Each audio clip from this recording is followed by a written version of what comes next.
And that's before school, after school, and you won't know whether I'm in there or out there or have left. So whatever good things you're designing here, you've got a major problem by operating a different business mode under the same hat. And for that matter, a 12-year-old child who comes to school as a client of a daycare center, is he or is he not a student at that time? And what security system does he pass through? And I'm not too worried about a 12-year-old, but there's some strange people that come in the building called parents. And I know some of the security issues in a major center city, Philadelphia daycare center. You are getting yourselves into additional problems that you failed to budget for by being a host to activities outside of your core mission. And I know that's politically sensitive. But seriously, these are outside of your core mission with different risks, different exposures, and some very high costs to try and operate two modes. And I agree, we wouldn't let each other in, but the law says we must. And therein lies the rub. How many buzzers can you make me walk through as a parent when I'm rushing to drop my kid off in the morning and I'm going to go down to that room at the other end of the hall? And you know and I know that security is going to go out of the window if you let me in the building, period. And the way not to let me in the building is not to be operating two modes of business. Thank you. Any other public comments to be heard regarding building and ground items? Seeing none. Letter A was just an update. Letter B, we're gonna come back in June. Letter C, we're going to start going forward with the feasibility and add the other things, the proposals. And that's all I have for buildings and grounds. Mr. President, what's your finance? Now we'll see what we can do, Mike. Well, we have a very advantageous option. One of the concepts when we were refinancing the bonds from last year, we talked about with the financial consultants about if we had the money in the earlier part of the year to basically prepay the principal on our debt for the 2003 bonds for next year. If we do that early, and we have to do it by board resolution, if we do that early, we could save approximately $30,000 to $40,000 of interest instead of paying it in the 3 payments throughout the year. The only thing we would need is a resolution approval from the board to pay it early in the earlier payment in August. And what I'd like to do is put that on the next agenda, the resolution, so that we can get the financial people on the paperwork to pay our yearly obligation early, basically. Anybody have a problem with wanting to reduce what we pay? Or have the savings per se? Okay. What is that outlay? 2.2 million, We comfortably have that in cash on hand, so that. yes. Okay. B. Okay, B, I'm going to turn this over to our legislative chairperson for bringing this to our attention. Did everyone have a chance to look that over? It's a proposal to submit to the state regarding, there were 3 that I had sent to everybody about a month ago, to look at the resolutions that we would sign as a board and submit to the state regarding concerns about funding. And, I'm sorry, there's 2 here, we didn't have the information I know. filed for the plan con, so yeah, we can come back with that. right, so if everyone had a chance to look those over, instead of taking the time to read them out loud and everything, does anyone have any questions regarding it? No? Is everyone okay with signing them so that we can submit them as resolutions that the board has presented to the state concerning funding issues? Not seeing any. Okay. Moving on, Mike. Okay, and then we'll work on the 3rd one? Yeah, Okay, we should have, we'll definitely have it for June, for sure, okay, okay? thank you. Thank you. Okay. Even fat, you know, I can't get the rest of the ground. On the budget. And could you, put up, start with slide 18 on the cover page?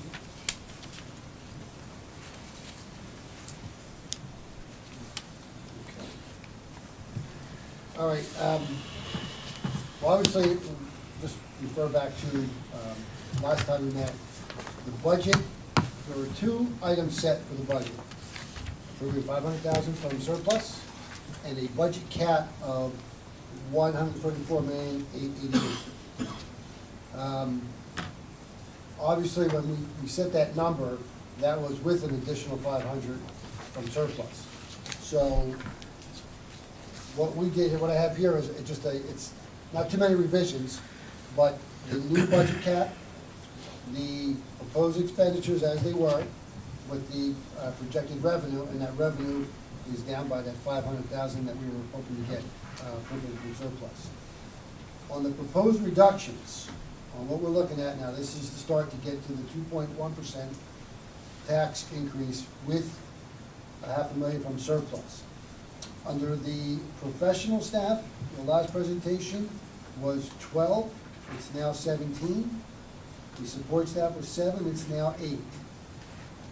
And the only other change on that slide would be the restructuring column, which is, we had the information provided by the athletic department on reducing the number of assistant coaches, where it would not jeopardize the coach-to-student ratio. And that was about $72,000. That would get us down to the 2.1% tax increase with a fund transfer of $500,000.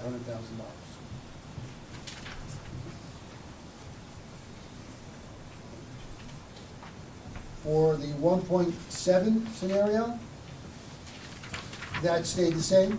We needed to go with 325,000. Once we made up that 500, those numbers, the deficit numbers pretty much stayed the same. And for the 0%, we're looking at, what was on there was 13 professional staff in the middle school sports. We have revised that to 9 professional staff and 10 additional support staff.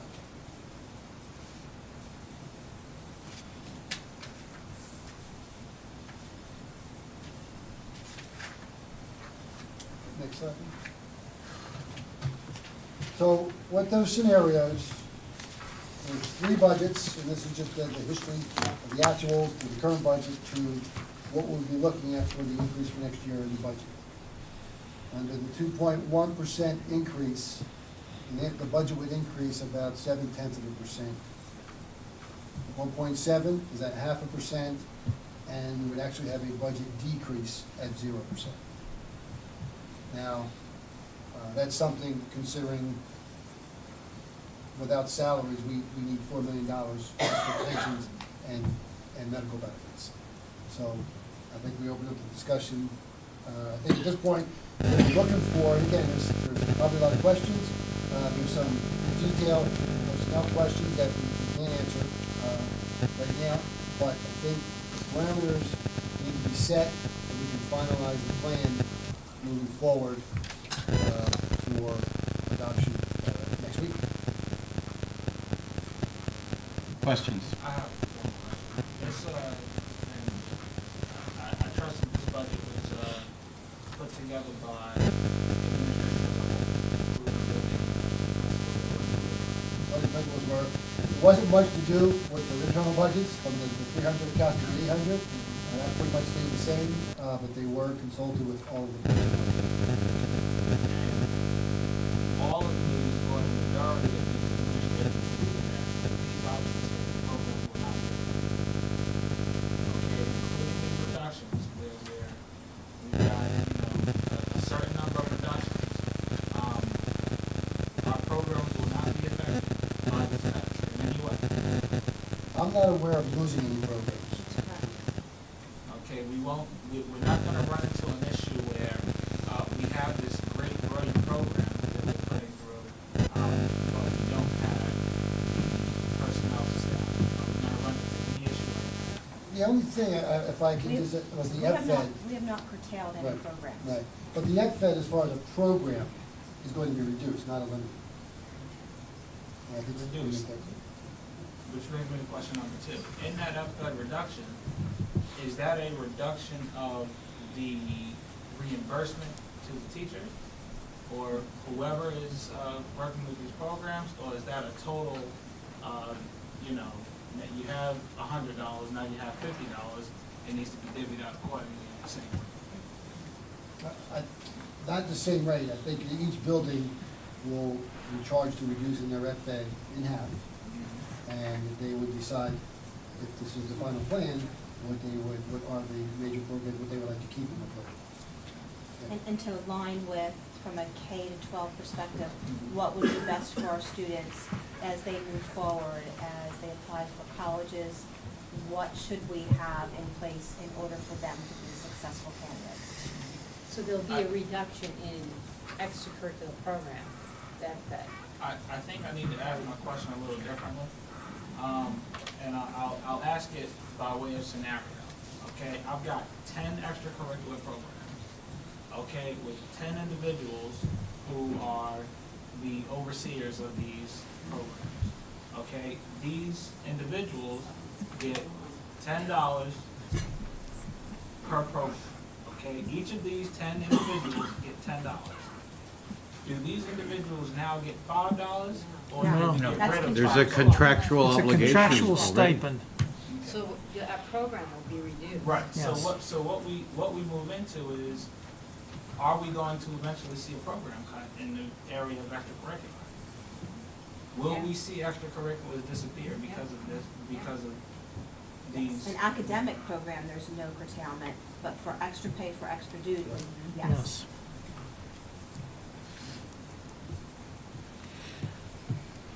Mike, can you answer a question? I know we have to be careful about, you know, certain things out here.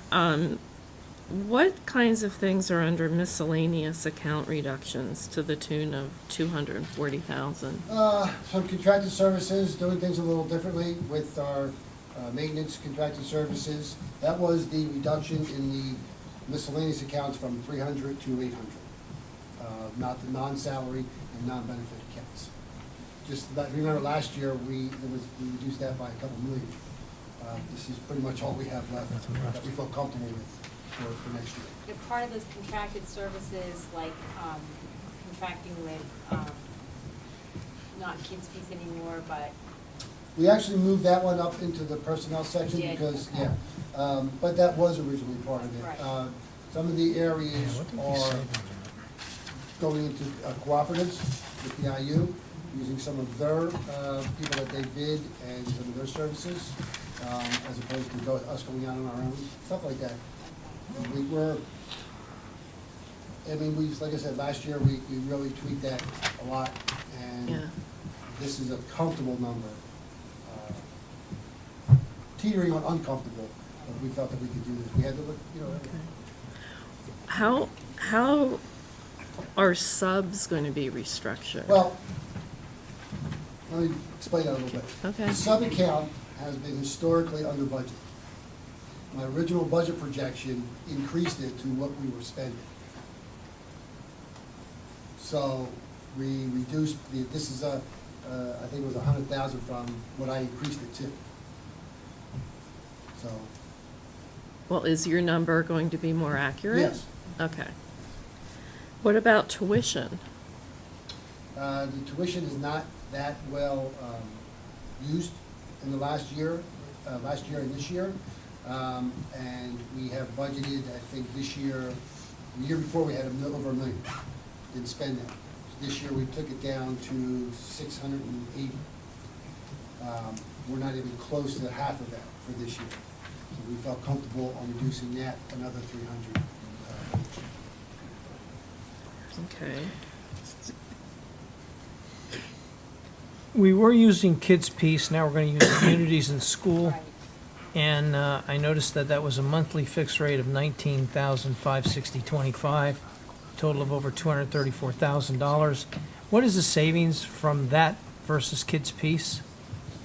it was about 30,000.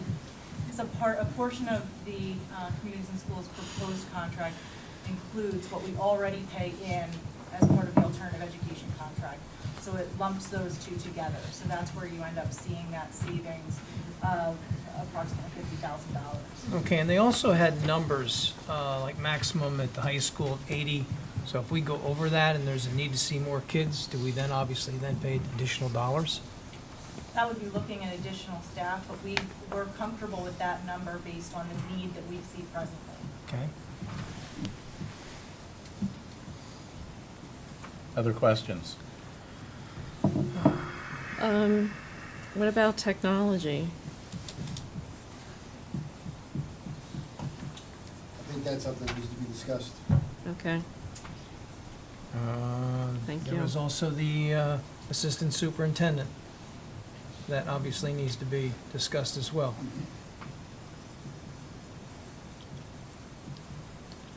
And what you have in the plan right now is that salary is out of this current Right, projection. right. Other There questions? is money, by the way, there is money in there for a director in this current budget. Just so we're clear. A director that we don't currently have. for what? Or a director, we could say is. Or whether it's a director of technology, whether it's a director of curriculum instruction, and, you know. Well, it's- you have in your budget a director of technology right That now, money, correct? that director's salary is still. Right, so that had, We should talk it's still in there. So then there's an it's in there. additional director. No, that salary is still in there. Okay. It's still, and it will, and it's still in for the 2013-14. That's 106. Yes. Okay, Yes. so that's not the director, we're talking about a different director. Right. Yeah. And that's something we need to discuss. That In the- technology director would be 106. That's That already- was the One salary of of the the 106, That's capital. already in Yep. there. Yes, that's in there. Yeah, in the current contract, you have the assistant superintendent and the technology. Well, In our technology in our stays, current. Right, yeah, technology, we all understand What we recommended, since this year, our administration moved forward, and the board had asked us not to fill those positions, to eliminate that due to our deficit, that. Eliminate what? the assistant superintendent. I don't know if anyone asked if the thing to be eliminated in the budget. We had asked for a replacement this year, and since we didn't have a replacement this year, our administration team has made that recommendation to take that allocation out for the Yes, assistant board. superintendent for next year, since we have a deficit. So that is where Board that came from. That's- No, the administration. The board didn't allow us to fill that position this year. Yeah, because we Right. thought that we were going to wait until the superintendent came on so that they could make Okay, other questions? Well, there's a likelihood that that's gonna have to be back in. Correct. Probably not more than just a likelihood. It has to be. Thank you. And being that it has to be put back in, That means there's other adjustments that have to be made in the numbers to balance the budget. with that necessity, I would be willing to say that we move that 500,000 from fund balance up to potentially 750. That would include restoring the assistant superintendent salary, should we go that direction. And I would also like to see the $90,000 put back into FFED. Into what? FFED. Into athletic. Fed. Extra pay for extra duty. Well, the problem with putting money from our fund balance into sustain a salary is a problem, because next year you're gonna have to come up with that money through the tax dollars. You know, you won't be able to constantly fund that salary through our, eventually we're not gonna have that fund balance. Before we make recommendations of 750 or whatever, shouldn't we wait to see the adjustment with adding that salary back in and seeing what the administration has to do to balance the budget back out? Well, they're going to want to know some of those answers, because that's how they're going to end up having to present it next week.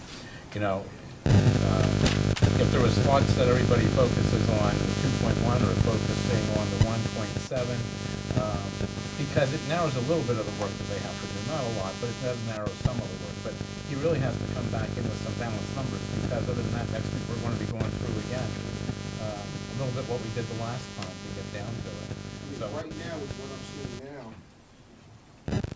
it's pretty much what we asked for last meeting, and I believe you received it. I don't see the need to push the taxes to the index. And I don't see the need at this moment to go above the 500,000 from the fund balance. So I'm at 1.7. Obviously, it's not zero where eventually I'd like to be, but it's not at the index this year. And I'd like to continue at the 500,000. it's one voice. There's other voices around here, Well, so. I think we need to see numbers with some of the changes that we're talking about. Well, You I know, think, go ahead, I'm sorry. No, I'm just saying, I mean, we're talking about some changes that will be significant, and to some extent, in salary stuff. I think what I had said, referred to earlier, I think some of those discussions are executive session items and need to be discussed. Right, exactly. But I think what we're looking for is parameters to be set. I mean, you have a list all the way down to zero, and those things allows the administration, whatever we set here, it allows the administration to work on with the board over the next month to finalize the specifics. And I think at this point, and especially if we're looking to adopt a budget or tax cap at whatever it is next week, if we set those parameters, we still can figure out the personnel issues up until, to finalize it at the June meeting. Just talking philosophically, I would not vote to increase the amount out of the fund balance beyond the 500,000 that we've already picked.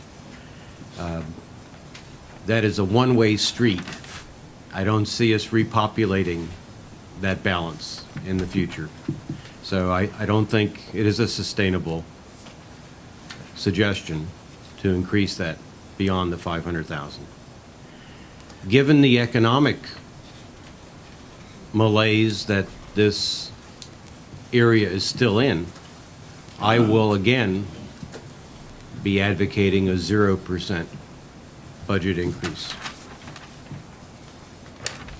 None of the scenarios are going to improve the quality of education in this district. None of them. The thing is, we have to be at a point where, next week when we come in, if we seem to be set, I mean, in consensus, not asking for vote, obviously, but just listening. He can't be coming in here next week with and I'll pull this out of the air in a way, 1.7, 500,000 that we've given him and everything, and then somebody say, well, let's make it 6, let's make it 7, because that starts changing games a little more very actively as you're trying to finalize something. Well, if And you're it gonna also- raise it, I can do it.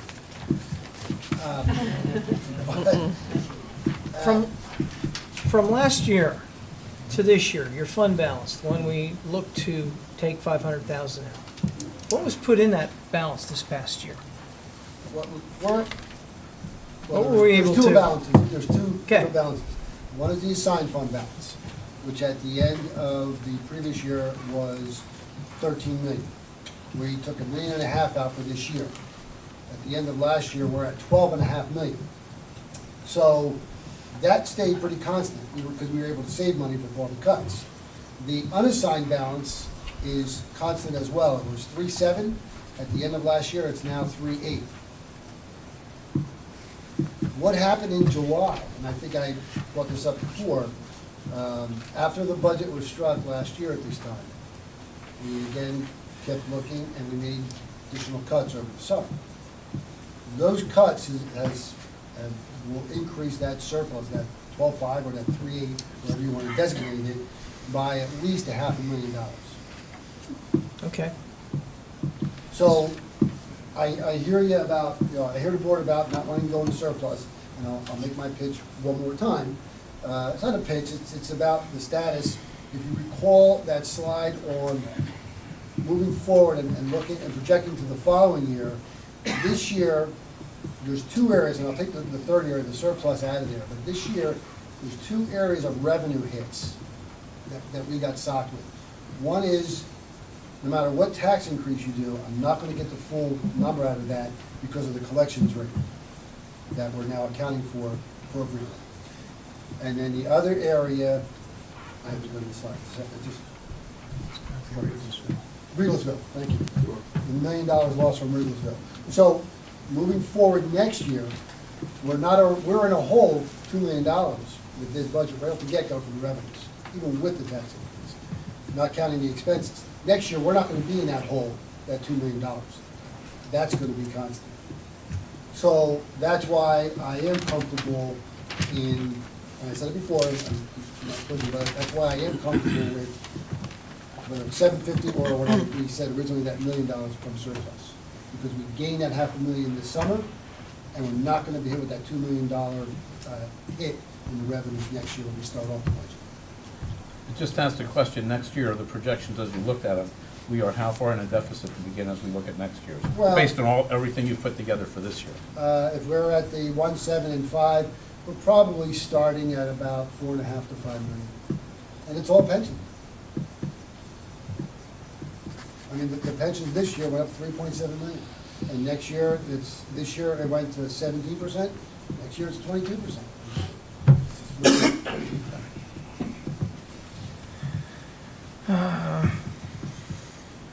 Thoughts and comments? Well, if everybody's kind of putting their cards on the table, then I'll put my card on as asking for $1 million from the fund balance and the 2.1. And I really believe that if you go to zero and cut additional teachers, then yes, you are hurting education.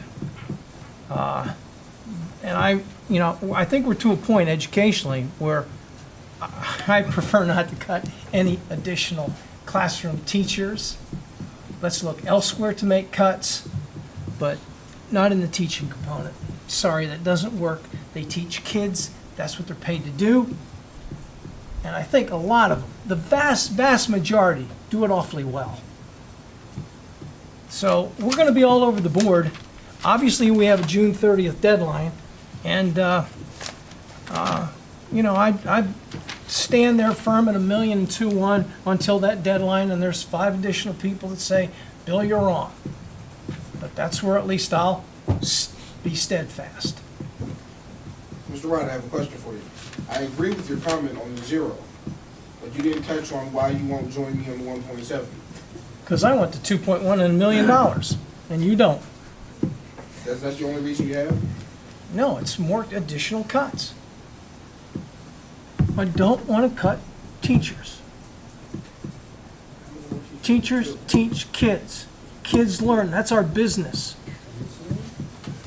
In addition to the comments that Mr. Ryder just so eloquently stated, I cannot philosophically support a decision that in my mind feels like is going to potentially destroy some things, and I hate to use the word so drastic.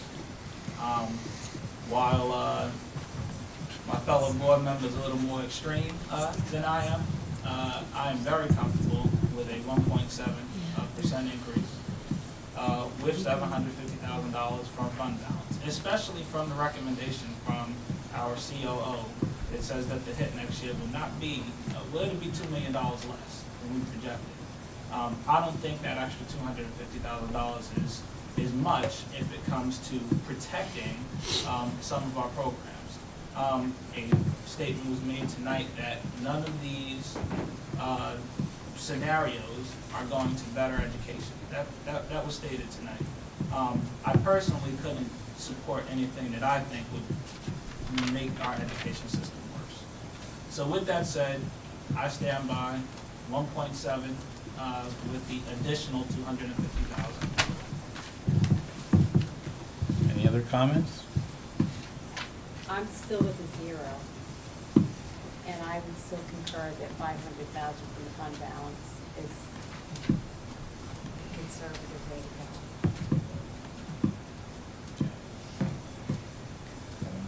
I cannot bring myself to go beyond 500,000 on that fund balance, regardless of what's being said here tonight. and the scenarios that are out there about getting money back. I think that's something that's done every year here. You know, go to the fund balance, go to the fund balance, go to the fund balance, go to the fund balance. It's hard for me to even say 500,000 is okay. That's not operating within our means to keep taking money out of there. Going to zero, I don't think I can do that either, so it looks like as of right now, I would be at 1.7 and 500,000. Not in cement.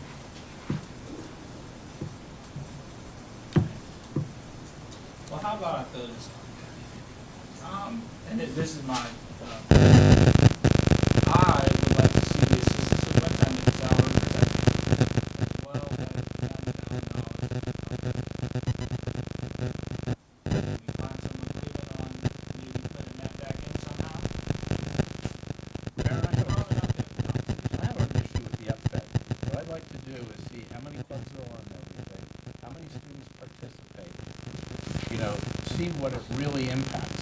Now, and that becomes a tougher number to look at. That's not just getting a sheet of paper that says, here, I want to see that that's how, every week, which days of the week, and know that we don't have duplicity in counts. Because what used to happen is, a student would be in this one, and that same student would go to this one, and that same student would sign and get credit in 3 of them. Well, guess what? That's not being valuable to anything either. Which one did you select? And so now, if you take out the duplicity, where are we? I don't know how much you've done with that, Mike, you may have cleaned that up already. Ms. Cassis and I actually did last year in preparation for what we thought was the board action, is went back and revised all the FED to cut it back 50%. So we had already had that particular proposal. And with the current contract being the way that it is, that you would obviously have to keep things like your newspaper, like your yearbook, you know, things that are the typical functions of a high school. That would be absolutely necessary. I could tell you, with the allocation currently being contractual, you're very limited to any of the particular FEDs that were one particular unit. You're looking at your larger functioning programs that basically swallow up a bulk of those units. And if you're cutting in 50% and you're abiding by the contract, then you're really cutting out all of the little FED units. So some of the duplicity in the clubs that you're speaking of, cutting that 50%, you would see a majority of those funds disappear. That's not saying, though, and I'm going to say this, you know, that's not saying that all of those clubs and activities are going to disappear. It's not necessarily my recommendation to cut anything, as Mr. Vandenberg mentioned, but when we look in terms of prioritizing, what we're able to do as a school is many of our programs are operating without any FED units whatsoever.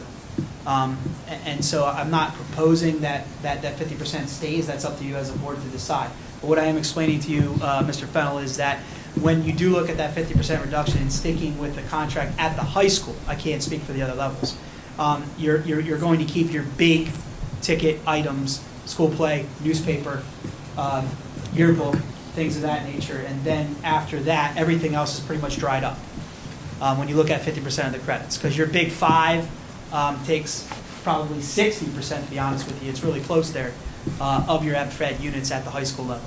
Ms. Cassis, am I accurate? So I mean, Yeah, I think one thing that's important when we said FED, we said district-wide. District-wide, so it doesn't necessarily mean 50% from the high school. It's district-wide, and our goal is to make sure that our students have the resources that when they apply to colleges, that will be essential for them. So I think that's really important to note. Dr. McKinley, I know after the last meeting, Eastern Community Center reached out, and so I wanted to know if there was a way they can help pick up some of the slack for our after-school program. Yes. Have you been able to get in contact with them? I mean, do you think there might be something there where they can help out? I did call, they were unavailable. They had called back, and Mrs. Amelie did touch base with them. I left a message. I haven't heard back, but I did leave a message. So two of us have contacted them, both.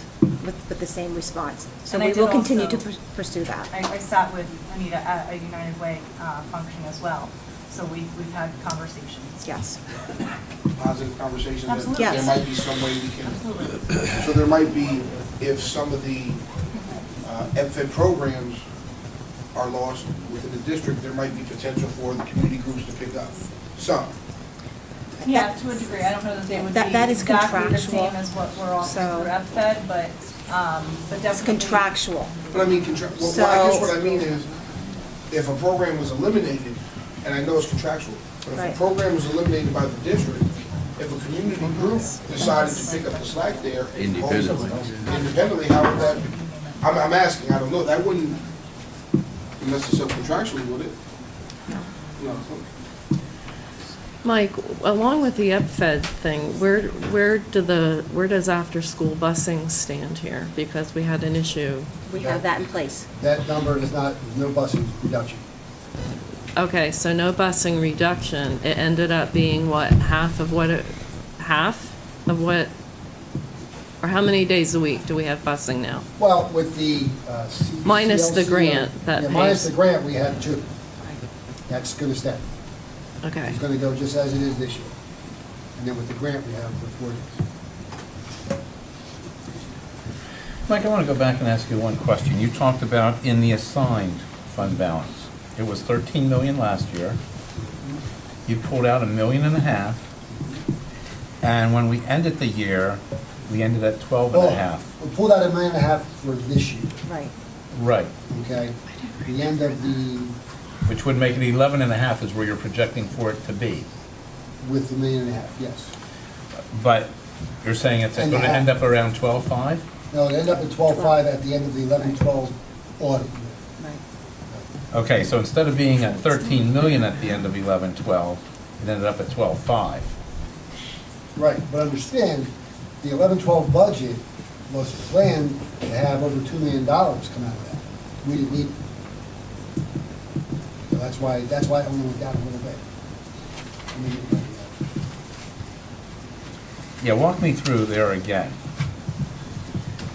So at the end of the 11-12 school year, is that what we should say? So June of 2012. yes, So June of 2012, it was 12.5. 12.5. And at That was broken June, up into 4 areas.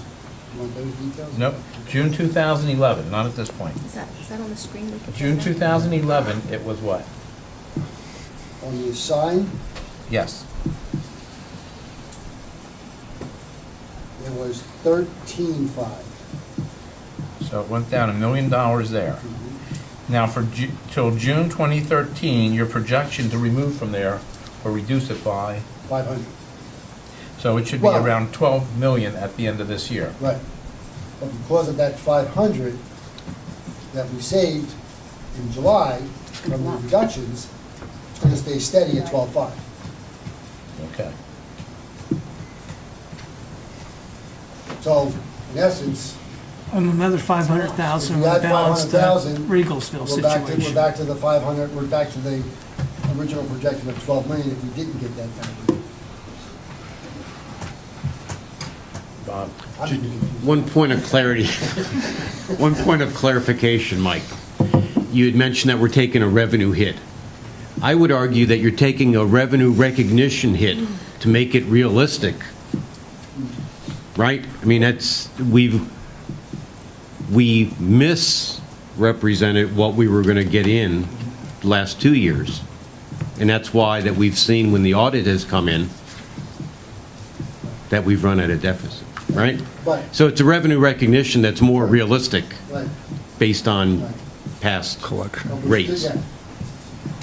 But we still know that we're not gonna be in that hole starting the 13-14, or 14-15 budget preparation. So tax collection is, In the, What? we've been estimating high on the collections rate. More accurately, it's probably just under 97%. We've been anywhere from 98 to 99, depending on the budget year. So every year, we don't realize the revenues that we project. Okay, so we can no So longer. what I'm saying, if a 21 increase will get us $1.8 million in tax revenue, I'm only accounting for about $500,000 of that. Maybe 600,000 to 700,000, because I'm only projecting a 96% collection rate. So from now on, that's the projection that Right, needs so to next be year, if we go used. 2.1, and it's that same 1.8 million that we would generate normally, we're gonna generate 1.8 million, because it's gonna be an even amount on the collections rate. But you had to do the adjustment this year. You gotta take Right. that one-time hit for the adjustments. Just to chime in where they were, since everybody else has spoken. Yeah, I'm still looking at the 500 and about 1.7. I said last year that it was full amount last year, a reduced amount this year, and heading lower for next year. Still on that same page, haven't changed the tune. So, everybody's heard from everybody that way. Are there any other comments? Because at this point, if not, it'll come until next week where we actually sit and vote on it. No other comments? Very good, thank you. In closing, at this point, if somebody would like to address us from the audience on finance items. Seeing no hands. To summarize, very quickly, next week we will have on the agenda the bond principal resolution. We will also have at least 2 of the items on for resolutions on the cyber charter school, and we will have the budget on the agenda next week. That being said, last thing on the agenda here is public to be heard on any of the non-agenda items from this evening. That's hard to find any almost. Seeing no hands, I will ask for a motion to adjourn. Motion. Second. A motion and a second. All those in favor, aye? Aye. Opposed? That is